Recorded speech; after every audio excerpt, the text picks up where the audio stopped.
মানুষের জীবন বড়ই বিচিত্র, আর সময় তার চেয়েও বড় জাদুকর।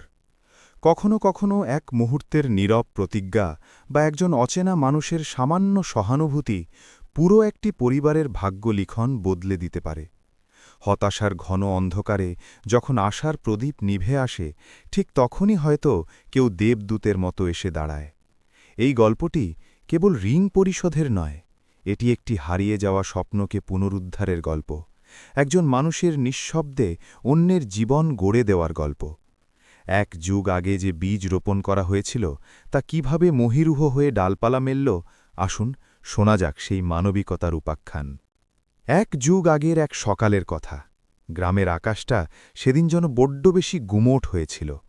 চারদিকে রোদ ঝলমল করলেও জরাজীর্ণ কুটিরের সামনে দাঁড়িয়ে থাকা বৃদ্ধ রহিম চাচার চেহারায় ছিল অমাবস্যার অন্ধকার।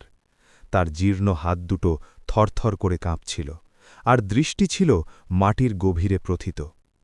ঠিক তার সামনেই দাঁড়িয়েছিল গ্রামের মহাজন চৌধুরী। তার হাতে ছিল হিসেবের লাল খাতা, কণ্ঠে আদেশের কঠোরতা, আর প্রতিটি শব্দে ছিল অপমানের হুল। ঋণের বোঝা অনেক পুরনো হয়ে গিয়েছিল। সুদের ওপর সুদ চাপতে চাপতে এখন সেই টাকার অঙ্কটা যেন এক দুর্লভ্য পাহাড়ে পরিণত হয়েছে। রহিম চাচা সারাটা জীবন হাড় ভাঙা খাটুনি খেটেছেন, কিন্তু ভাগ্য আর পরিস্থিতি এমন নিষ্ঠুর ছিল যে সেই পরিশ্রমও এই ঋণের কাছে তুচ্ছ হয়ে গিয়েছিল। ওই নড়বড়ে কুটিরটার ভেতর থেকে তিনটি কচি মুখের ছায়া উকি দিচ্ছিল। তিনটি মেয়েই খুব জোর ১২-১৩ বছর বয়সী হবে। মেজ আর ছোট মেয়েটি তো পৃথিবীর জটিলতা বোঝার বয়সেই পৌঁছায়নি। তারা আতঙ্কে নিশ্চুপ হয়েছিল। তাদের মনে হচ্ছিল একটি শব্দও হয়তো বর্তমান বিপদকে আরও বাড়িয়ে তুলবে। ওদের মা বহু বছর আগেই পৃথিবী ছেড়েছেন, আর তখন থেকেই সংসারের সব ঘানি এই বৃদ্ধ বাবার কাঁধে। সে তার মেয়েদের সামনে সবসময় পাহাড়ের মতো অটল থাকার ভান করত, কিন্তু সেদিন তার ভেতরের সাহসটাও যেন চূর্ণ বিচূর্ণ হয়ে যাচ্ছিল। ঠিক সেই মুহূর্তে গ্রামের মেঠো পথ ধরে ধুলো উড়িয়ে একটি বাস এসে থামল। বাস থেকে নেমে এলো এক ছিপছিপে গড়নের তরুণ। নাম তার অয়ন। পায়ে জরাজীর্ণ জুতো, গায়ে অতি সাধারণ পোশাক, কিন্তু তার চোখে ছিল এক ভিন্ন ধরনের গভীরতা।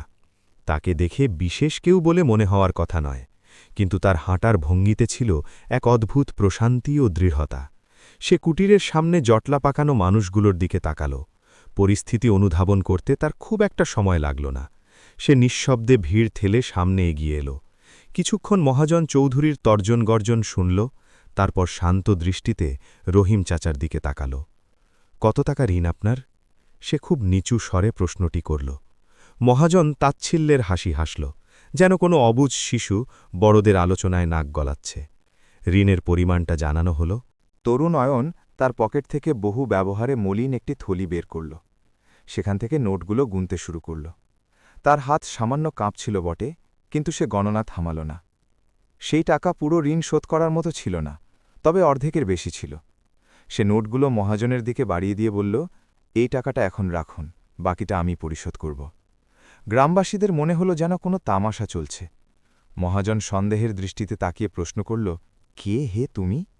অয়ন শান্ত গলার উত্তর দিল, আমি কেউ নই, শুধু এটুকু জেনে রাখুন যে এই ঋণ শোধ হবেই। রহিম চাচার দু চোখ বেয়ে জল গড়িয়ে পড়ল।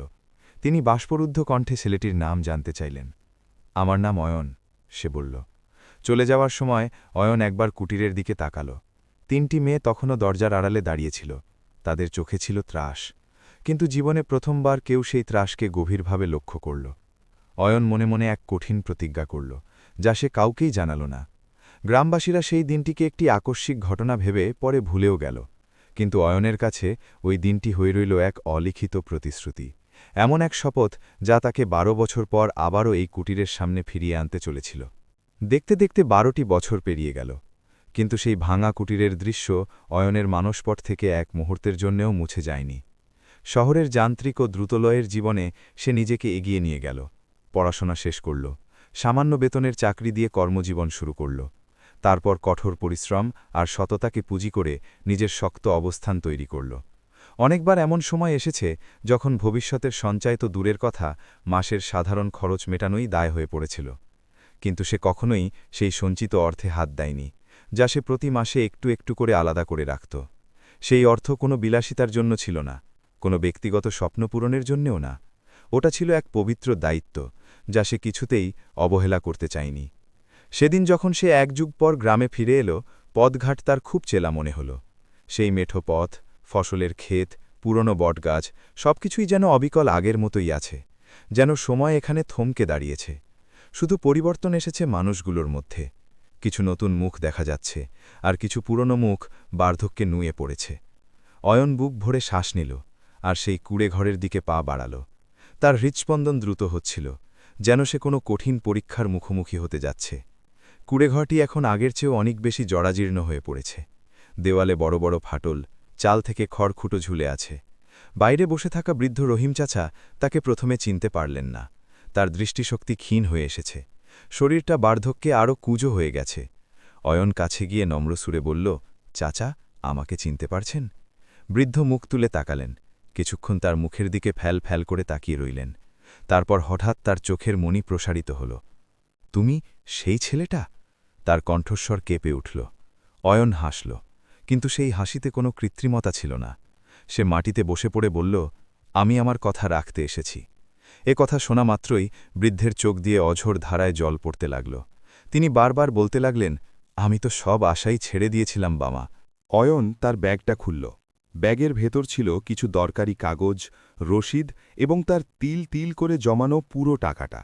মহাজন চৌধুরীকে ডেকে পাঠানো হল। এবার আর তার কণ্ঠে সেই আগের দাম্ভিকতা ছিল না। টাকা গোনা হল, পাই পয়সার হিসাব মেলানো হল, এবং সবশেষে সেই অভিশপ্ত কাগজটা ছিঁড়ে ফেলা হল, যার ওপর ঋণের বোঝা লেখা ছিল। কুড়েঘরের সামনে উপস্থিত গ্রামবাসী এই দৃশ্যটি পিনপতন নীরবতায় দেখছিল, যেন তারা কোনো পুরনো ক্ষত সারিয়ে তোলার সাক্ষী হচ্ছে। ঋণ শোধ হয়ে গেল, কিন্তু অয়নের মুখে আত্মতৃপ্তির ছাপ ছিল না। সে রহিম চাচার দিকে তাকাল, তারপর ঘরের ভেতরের দিকে দৃষ্টি দিল। ঠিক সেই মুহূর্তে ৩টি মেয়ে বাইরে বেরিয়ে এলো। ওরা এখন আর সেই ছোট শিশু নেই, তাদের মুখে বয়সের আগেই এক ধরনের গাম্ভীর্য ভর করেছে। পরনে অত্যন্ত সাধারণ কাপড়, চোখে একরাশ জিজ্ঞাসু দৃষ্টি। অয়ন অনুভব করল, সময় তাদের শারীরিক বৃদ্ধি ঘটিয়েছে ঠিকই, কিন্তু তাদের স্বপ্নগুলোকে অনেক পেছনে ফেলে দিয়েছে। এরা আমার ৩ মা, বৃদ্ধ খুব নিচু স্বরে বললেন, যেন তার ভয় হচ্ছিল এই পরিচয়টা না আবার কোনো বোঝা হয়ে দাঁড়ায়। অয়ন কোনো কথা বলল না, সে কেবল তাদের দিকে তাকিয়ে রইল, এবং সেই নীরবতার মাঝেই সে বুঝতে পারল যে তার কাজ আসলে এখনও শেষ হয়নি। অর্থের ঋণ হয়তো শোধ হয়েছে, কিন্তু মানবিকতার হিসাব এখনও মেটেনি। অয়নের দৃষ্টি ওই ৩ কন্যার ওপর নিবদ্ধ ছিল। সে মুখে কোনো প্রশ্ন করছিল না, তবুও ভেতরের সবকিছু বুঝতে পারছিল। বড় মেয়ের চোখে সংসারের দায়িত্বের ভার স্পষ্ট ফুটে উঠেছিল, যেন সে বহু আগেই তার শৈশবকে বিসর্জন দিয়েছে।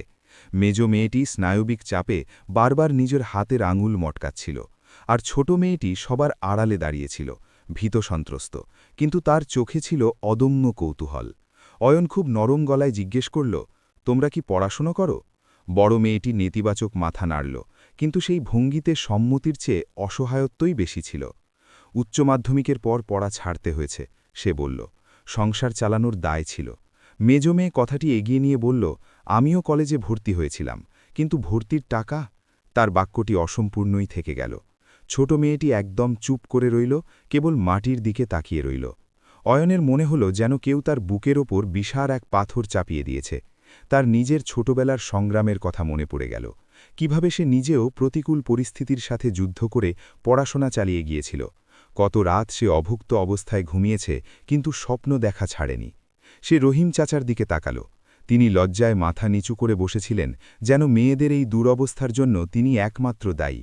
আপনি আপনার সাধ্যমতো সব চেষ্টাই করেছেন, অয়ন বলল, যেন সে বৃদ্ধের মনের কথাটি পড়তে পেরেছে।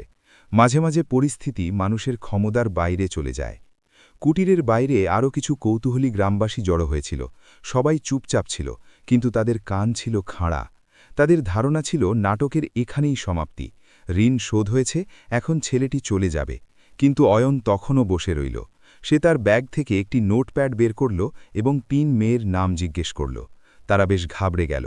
এর আগে কেউ তাদের নাম এতটা সম্মানের সাথে জানতে চায়নি। আমি কোনো দয়া বা করুণা করতে আসিনি, অয়ন ধীর লয়ে বলল, কিন্তু তোমরা যদি চাও তবে পড়াশোনাটা আবার শুরু করতে পারো। বড় মেয়ে চমকে উঠে তার দিকে তাকাল। আমরা চাই? সে যেন শব্দগুলোর সত্যতা যাচাই করছিল। হ্যাঁ, অয়ন জোর দিয়ে বলল, কারণ জীবন মানেই শুধু পরিস্থিতির দাসত্ব করা নয়। বৃদ্ধ রহিম চাচা আতঙ্কিত হয়ে পড়লেন।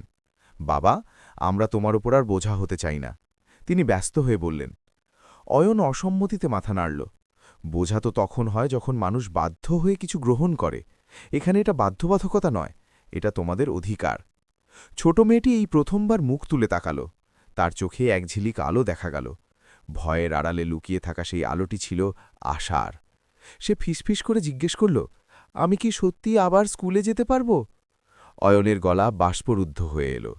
তুমি সবার আগে যাবে, সে বলল। সেই মুহূর্তে ওই জীর্ণ কুড়েঘরে এক অদ্ভুত নিস্তব্ধতা নেমে এল। কোনো উল্লাস নেই, কোনো শোরগোল নেই, শুধু হৃদয়ের স্পন্দন শোনা যাচ্ছিল।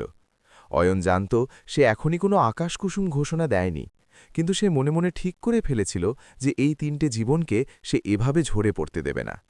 টাকার ঋণের অধ্যায় শেষ হয়েছে। এবার শুরু হতে চলেছে মনুষ্যত্বের আসল পরীক্ষা। পরদিন খুব ভোরে অয়ন নিঃশব্দে ঘুম থেকে উঠল। পুরো গ্রাম তখনও ঘুমের চাদরে মোড়া। সে কুড়েঘরের বাইরে বসে 1 কাপ চা খেল এবং সারা রাত ধরে যা পরিকল্পনা করেছিল তা মনে মনে সাজিয়ে নিল। সে জানত আবেগের বশে নেওয়া সিদ্ধান্ত ক্ষণস্থায়ী হয়, কিন্তু দায়িত্ব পালন করতে হয় বিচার বিবেচনা করে। তাই আজকের দিনটি সে কর্মপরিকল্পনার জন্য নির্দিষ্ট করেছিল। আজ আর কথার দিন নয়, কাজের দিন। সবার প্রথমে সে রহিম চাচাকে সঙ্গে নিয়ে গ্রামের হাইস্কুলে গেল। প্রধান শিক্ষক যখন 3 মেয়ের পড়াশোনা পুনরায় শুরুর কথা শুনলেন, প্রথমে বেশ অবাক হলেন। তারপর পুরনো নথিপত্র বের করতে লাগলেন। বড় মেয়ের পুরনো মার্কশিট খুঁজে পাওয়া গেল। বেশ ভালো ফলাফল ছিল তার। এই মেয়েটার তো পড়াশোনা ছড়ার কথাই ছিল না, শিক্ষক মশায় আক্ষেপ করে বললেন। অয়ন চুপ করে রইল, শুধু ভর্তির ফি আর বইপত্রের খরচের হিসেবটা জেনে নিল। অন্যদিকে ছোট মেয়ের জন্য আগামী শিক্ষাবর্ষে ভর্তির বিষয়টি নিশ্চিত করা হল। ছোট মেয়েটির মুখে যে হাসিটা ফুটে উঠল তা হয়তো সে জীবনে প্রথমবার অনুভব করল। দুপুর গড়াতেই অয়ন শহরে পৌঁছল। College, hostel, vocational training centre প্রতিটি জায়গায় গিয়ে সে খুঁটিনাটি তথ্য সংগ্রহ করল। কোথাও সে দীর্ঘ লাইনে দাঁড়িয়ে থাকল, কোথাও কাউন্টারে কর্মকর্তাদের সাথে তর্কে জড়াল, কোথাও বা কাগজের ঘাটতি পড়ল, কিন্তু সে হাল ছাড়ল না। সন্ধে নাগাদ একটি সুনির্দিষ্ট পরিকল্পনা তার হাতে এলো। বড় মেয়ের জন্য নার্সিং কোর্স, মেজ মেয়ের জন্য স্নাতক পড়ার পাশাপাশি কারিগরি প্রশিক্ষণ, আর ছোট মেয়ের জন্য ভালো স্কুলে ভর্তি। সবকিছু কেবল কাগজে কলমে নয়, বরং দৃঢ় বিশ্বাসের ওপর প্রতিষ্ঠিত করা হলো। সন্ধে যখন সে গ্রামে ফিরে এলো, তখন কুড়েঘরের আঙিনায় অনেক মানুষ ভিড় করেছে। খবর রটে গেছে যে বাইরের সেই ছেলেটি এই পরিবারের জন্য বড় কিছু করতে চলেছে। অয়ন সবার সামনে কোনো দীর্ঘ বক্তৃতা দিল না। সে শুধু রহিম চাচার হাতে একটি ফাইল তুলে দিয়ে বলল, এটা সযত্নে রাখবেন, এতে আগামী 3 বছরের পুরো পরিকল্পনা গুছিয়ে দেওয়া আছে। রহিম চাচার হাত কাঁপছিল। তিনি ফাইলটি খুললেন। তিনি তো ভালো করে পড়তেই জানেন না, কিন্তু নথিপত্রে নিজের মেয়েদের নাম দেখেই তার চোখ অশ্রু সজল হয়ে উঠল। আর আমাদের খাওয়া পড়া? রহিম চাচা সংকুচিত স্বরে জিজ্ঞেস করলেন। তার ভয় ছিল পাছে এই প্রশ্ন সব আয়োজন ভেস্তে না দেয়। অয়ন বাইরের দিকে ইশারা করল। সেখানে 2জন লোক দাঁড়িয়েছিল, একজন গ্রামের কাঠমিস্ত্রি আর একজন গোয়ালা। আমরা ছোট একটা ব্যবসা শুরু করব, অয়ন বলল। দুধ আর দই বিক্রির। খুব বড় কিছু না, তবে এতটাই হবে যাতে আপনাদের রোজকার সংসার খরচ অনায়াসে চলে যায়। এই কথা শুনে গ্রামবাসীদের মধ্যে গুঞ্জন শুরু হল। কারো যেন বিশ্বাসই হচ্ছিল না যে বাস্তবে এসব সম্ভব। রাতে 3 বোন কুড়েঘরের বাইরে চুপচাপ বসেছিল। বড় বোনটি নীরব ছিল, হয়তো পরিবারের প্রতি তার নতুন দায়িত্বের অর্থ বুঝছিল। মেজ বোনটি ফাইলের কাগজগুলো বারবার উল্টে পাল্টে দেখছিল, যেন তার ভয় ছিল চোখের আড়াল হলেই ওগুলো উধাও হয়ে যাবে। আর ছোট বোনটি বারবার অয়নের দিকে তাকাচ্ছিল, আবার লজ্জায় নুয়ে পড়ছিল। ভয় করছে? অয়ন জিজ্ঞেস করল। মেজ বোন অকপটে স্বীকার করল, হ্যাঁ, যদি আমরা না পারি। অয়ন মুচকি হেসে জবাব দিল, তাহলে আমরা আবার চেষ্টা করব। হার মেনে নেওয়াটা কোনো সমাধান নয়। সেই রাতে কুঁড়েঘরে অনেক রাত পর্যন্ত প্রদীপ জ্বলল। অয়ন জানত যে সামনের পথটা মসৃণ হবে না, কিন্তু সে এটাও জানত যে সৎ উদ্দেশ্য থাকলে কাজ নীরবে এগিয়ে যায়। মানবতার কোনো আড়ম্বরপূর্ণ শব্দের প্রয়োজন হয় না, তা শুধু ধীর লয়ে মানুষের জীবনকে বদলে দেয়। 1 বছর পর গ্রামের দৃশ্যপট আমূল পাল্টে গেল। সেই জরাজীর্ণ কুড়েঘরটি এখন আর আগের মতো বিষাদগ্রস্ত নয়। ঘরের দেওয়ালে পড়েছে সতেজ জুনকাম, ছাদে নতুন টিন আর উঠোনের সবজি বাগান। সবকিছুই এক নবজীবনের বার্তা দিচ্ছে। রহিম চাচা এখন সোজা হয়ে মাথা উঁচু করে হাঁটতে পারেন। তার পিঠ থেকে ঋণের বোঝা নেমে গেছে। তবে তার সবচেয়ে বড় প্রাপ্তি হল তার ৩ কন্যার হাসি। তাদের চোখে এখন সেই দ্যুতি যা স্বপ্ন পূরণের জন্য অপরিহার্য। বড় মেয়ে এখন শহরে নার্সিংয়ের প্রশিক্ষণ নিচ্ছে। প্রতিদিন সকালে গ্রাম থেকে বাসে করে শহরে যায় আর সন্ধ্যায় ফেরে। সে প্রথমবারের মতো উপলব্ধি করল যে শিক্ষা কেবল পুঁথিগত জ্ঞান নয়, এটি আত্মনির্ভরশীল হবার হাতিয়ার। মেজ মেয়ে কলেজে পড়ার পাশাপাশি ছোটদের টিউশনি করাচ্ছে, যাতে সংসারে কিছুটা সাহায্য হয় এবং নিজের পড়ার খরচও চলে। ছোট মেয়েটি স্কুলে ক্লাসের পরীক্ষায় প্রথম হচ্ছে এবং তার প্রতিদিনের হাসি ঘরটাকে আলোকিত করে রাখে। ৩ জনের জন্যই অয়ন যাবতীয় ফি, হোস্টেল খরচ এবং বইপত্রের ব্যবস্থা করে দিয়েছে। তবে সে তাদের এটা স্পষ্ট করে বুঝিয়ে দিয়েছে যে লড়াইটা তাদের নিজেদের করতে হবে, কারণ স্বপ্ন কাউকে দান করা যায় না, সেটা অর্জন করতে হয়। অয়ন যে ছোট ডেয়ারি ফার্মটি তৈরি করে দিয়েছিল তাও সফল। গ্রামের মানুষ প্রথমে অবাক হয়েছিল যে শহরের এক ছেলে কেন এত কষ্ট করছে, কিন্তু অয়ন প্রমাণ করে দিল যে এটা কোনো দান খয়রাত ছিল না, এটা ছিল প্রয়োজনীয় পদক্ষেপ। দুধ, দই, ঘি সবকিছু ক্ষুদ্র পরিসরে শুরু হলেও এখন তা থেকেই রহিম চাচা ও তার মেয়েদের সংসার সচ্ছলভাবে চলছে। ২ বছরের মধ্যে খামারটি এতটাই লাভজনক হল যে সংসারের খরচ নিয়ে আর ভাবতে হয় না। ৩ মেয়ে এখন নির্বিঘ্নে তাদের শিক্ষা চালিয়ে যাচ্ছে। অয়ন মাঝে মাঝেই গ্রামে আসত। প্রতিবার সে যখন আসত, ৩ বোন ভক্তিভরে তার পায়ে হাত দিয়ে প্রণাম করতে যেত, কিন্তু সে তাদের বাধা দিত। পা নয়, নিজেদের স্বপ্নকে ছোঁয়। সে চাইত তার এই সাহায্য যেন তাদের কাছে কোনো দয়া মনে না হয়, বরং তা যেন তাদের এগিয়ে যাওয়ার প্রেরণা হয়। ধীরে ধীরে গ্রামবাসীও বুঝতে শিখল যে মানবতার প্রকৃত শক্তি কাউকে শুধু অর্থ দেওয়াই নয়, বরং তাকে বদলে দেওয়ায় নিহিত। একদিন গ্রামের চায়ের দোকানে অয়নকে নিয়ে জোর আলোচনা হচ্ছিল। লোকজন বলাবলি করছিল ১২ বছর আগের সেই সাধারণ ছেলেটি এখন তাদের কাছে দেবতার চেয়ে কম নয়। রহিম চাচাও গর্বের সাথে বললেন, এই ছেলে শুধু টাকাই দেয়নি, সে আমাদের মরা গাঙে জোয়ার এনে দিয়েছে। ৩ মেয়ে এখন সুখী, কিন্তু তারা আত্মতুষ্টিতে ভুগছে না। তারা জেনে গেছে যে অয়নের দেওয়া এই সুযোগ কেবল যাত্রার শুরু। কঠোর পরিশ্রম, নিষ্ঠা আর অধ্যাবসায় এগুলোই তাদের গন্তব্যে পৌঁছে দেবে। বড় মেয়ে তার নার্সিং প্রশিক্ষণে সর্বোচ্চ নম্বর পেয়ে উত্তীর্ণ হল। মেজ মেয়ে তার স্নাতক শেষ করে টিউশনির মাধ্যমে সংসারের হাল শক্ত হাতে ধরল। আর ছোট মেয়েটি বিজ্ঞানে রেকর্ড নম্বর পেয়ে পুরো গ্রামে সাড়া ফেলে দিল। অয়নের গ্রামে ফিরে আসার দিনটি ছিল সেদিন, যেদিন ৩ বোন গ্রামের প্রধান রাস্তায় তাদের সফলতার প্রতীক হয়ে দাঁড়িয়েছিল। রহিম চাচা এগিয়ে এসে বললেন, বাবা, আজ আমাদের জীবন সত্যিই বদলে গেছে। অয়ন সম্মতিতে মাথা নেড়ে নিচু স্বরে বলল, এসব আপনাদের প্রাপ্য অধিকার, কোনো দয়া নয়। সেদিন যেন মানবিকতা নিজেই আবেগে কেঁদে ফেলল। সে কান্না ছিল আনন্দ আর শ্রদ্ধার। একজন সাধারণ যুবক ১২ বছরের পুরনো একটি ঋণের গল্পকে শুধু সমাপ্তই করেনি, বরং ৩টি মৃতপ্রায় জীবনকে নতুন করে জন্ম দিয়েছে। গ্রামবাসী সেদিন উপলব্ধি করল যে কখনো কখনো মানবতার শক্তি কোনো বিশাল জনসভা বা গালভরা বুলি নয়, বরং নিঃশব্দে করা কিছু কাজের মধ্যেই লুকিয়ে থাকে।